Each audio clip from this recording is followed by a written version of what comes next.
சொல்லலாமா, பேசலாமா? வாங்க. இன்னைக்கு புதுசாக நம்ம ரொம்ப நாள் வச்சு பரோட்டா செஞ்சு இன்னைக்கு ஒரு சூப்பரான பரோட்டா தான். இன்னைக்கு 1/2 கிலோ மாவு ஃபஸ்ட்டு இன்னைக்கு பரோட்டா வீடியோ. 1/2 கிலோ மாவு எடுத்திருக்கேன் நான். 1/2 கிலோ மாவுக்கு சும்மா ஒரு சிட்டிக்கு அளவு சர்க்கரை போட்டால் போதும். அடுத்தது சால்ட், நம்ம தேவைக்கேற்ற சால்ட். இதுக்கு முக்கியமாக என்னன்னா, எல்லாரும் முட்டை பால் அது மாதிரி ஊற்றுவாங்க. ஆனால் அது நான் ஊற்ற மாட்டேன். நான் ஊற்றி முக்கியமாக எல்லாரும் முட்டை பால் எல்லாம் ஊற்றுவாங்க. ஆனால் நான் எப்போவுமே முட்டை ஊற்றவே மாட்டேன். நான் ஊற்றுறது என்னென்னா 2 வச்சுருப்பேன். 2ல் என்னன்னு இப்போ கேட்டிங்கன்னா, 1 ஸ்ப்ரைட்டு. அந்த ஸ்ப்ரைட்டு போட்டிங்கன்னா நீங்கள் சுகர் ஆட் பண்ண தேவையில்லை. நான் இப்போ ஸ்ப்ரைட் இல்லை சோடா, அதனால சுகர் லைட்டாக ஒரு பிஞ்ச் அளவு போட்டிருக்கிறேன். எதுக்கு அந்த சுகருன்னா, உங்களுக்கு நல்லா சப்பாத்தி பதம் இழுத்து நமக்கு பரோட்டாவுக்கு வரும். அதுக்கானது தான் இது. 1 கிளாஸ் அளவு நான் இப்போ சோடா ஊற்றிருக்கேன். சால்ட் போட்டு உப்பு போட்டேன், இது சுகர் போட்டாச்சு. இப்போ தண்ணி கொஞ்சம் கெட்டியாக பிசைஞ்சிக்கலாம். ஏன்னா அது கொஞ்சம் அப்போ தான் தண்ணியாக பிசைச்சிட்டிங்கன்னா உங்களால் இழுத்து தேய்க்க முடியாது. ஏன்னா சுகர் வேறு போட்டிருக்கோமா, கொஞ்சம் இழுத்து கொடுக்கும். அதனால லிமிட்டாக தண்ணி. அதான் அதாவது நம்ம ஈட்ஸ் எல்லாம் போட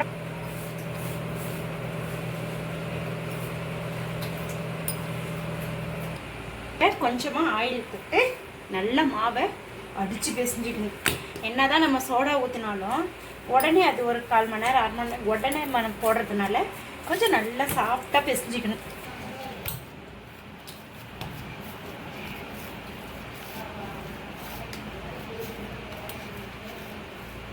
அரை கிலோ மாவுக்கு 12 வரலாம், 12 பரோட்டா போடலாம்.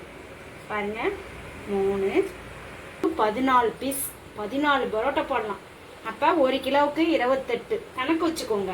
போடுறீங்கன்றத கணக்கு வச்சுங்க. 1/2 கிலோ இத்தனை பரோட்டா வரும். 1 கிலோ போட்டால் இத்தனை பரோட்டா வரும். 1 கிலோவுக்கு 28. உங்களுக்கு ஒரு சாம்பிள் ஒரு பீஸு உடனே பாருங்க, உடனே போட்டுறேன். உடனே சுற்றி வைக்கிறேன்.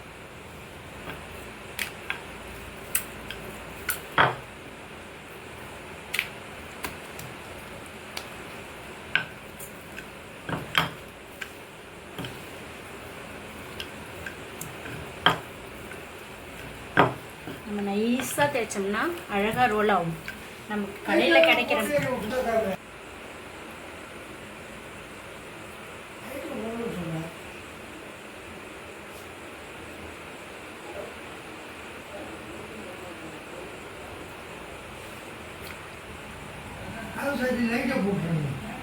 எடுக்க முடியாது.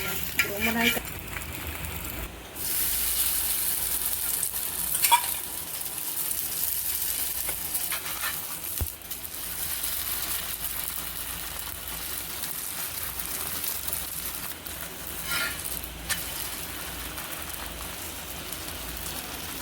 அப்படியே எடுத்துகிட்டே இருவேன்.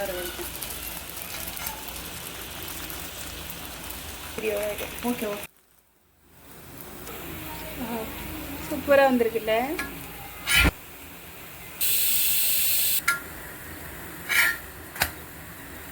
சூப்பராக இருக்கு.